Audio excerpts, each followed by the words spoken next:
حدیث نمبر ہے 2335۔ سیدہ عائشہ صدیقہ رضی اللہ تعالی عنہا اس کی راویہ ہیں۔ نبی کریم صلی اللہ علیہ وسلم نے ارشاد فرمایا کہ جس نے کسی ایسی زمین کو آباد کیا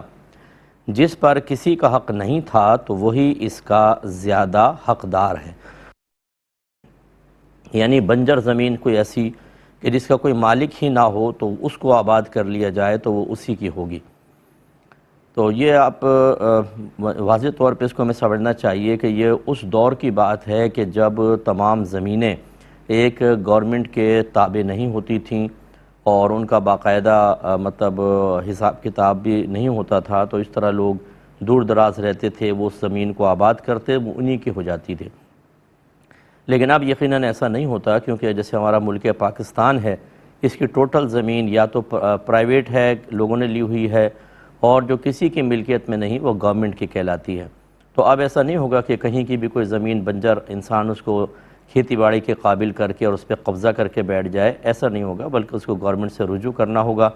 یہ الگ بات ہے کہ جو بہت اس طرح کی باہر کی زمینیں ہوتی ہیں،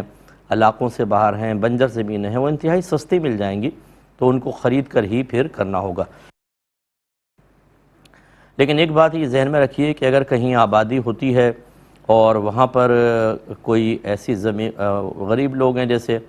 اور گورنمنٹ نے وہاں پر مسجد وغیرہ نہیں بنا کر دی، تو پھر یہ ایسا ہو سکتا ہے کہ وہ کوئی جگہ کو مسجد کے لیے مخصوص کر کے اور اس پہ نماز ادا کریں۔ تو اب گورنمنٹ کو لازم ہوگا کہ اس زمین کو مسجد کے لیے ہی دے دیا جائے، کیونکہ یہ ریاست کی ذمہ داری ہوتی ہے کہ جو بھی کمیونٹی رہ رہی ہے،